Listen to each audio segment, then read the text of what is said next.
Get up mornings. I'm Erica Campbell, loving Jesus and loving you on this marvelous Monday, July the 1st, halfway point through the year. We're at July, guys.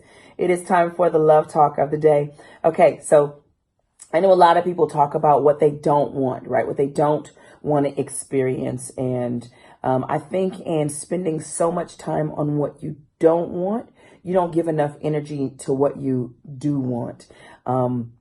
So instead of saying, I don't want to be cheated on, or I don't want to be ignored, or I don't want to be in a relationship by myself, how about saying, I don't want to miss out on communication and love and connection. I don't want to miss out on peace. I don't want to miss out on legacy building. I don't want to miss out on the opportunity to grow with someone. I don't want to miss out on what God designed. I don't want to miss out on the beauty that is love, because when God created Adam, he said it's not good for man to be alone, and he created Eve for communion, for community, for relationship, to build and create more people, for procreation, but also for enjoyment, and I think we are sometimes so afraid of the hurt that we've experienced.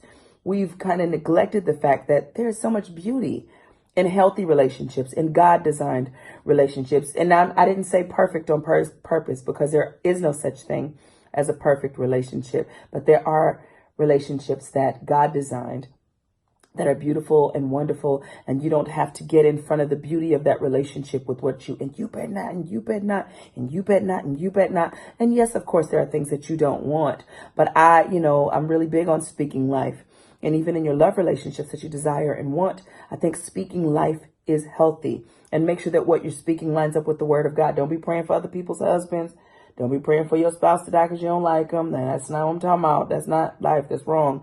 But speaking to the positive, to the affirmative, to what God says. Look up the scriptures on marriage and relationship. Look up what God, and actually, our relationship with God is supposed to mirror marriage. That's what marriage is really supposed to look like. That grace, that love, that forgiveness, that covering, that caring, that guarding, that being under the shadow of the Almighty, that feeling safe. That's what he wants it to be. And so when we look at it through the eyes of the Father, it changes everything. So I suggest today that you change the way you talk about what you desire in a loving relationship. Put God in the center. And so you have the possibility, the option, of really experiencing all that God designed. All right. That is my love talk for the day. Love you. And I mean it.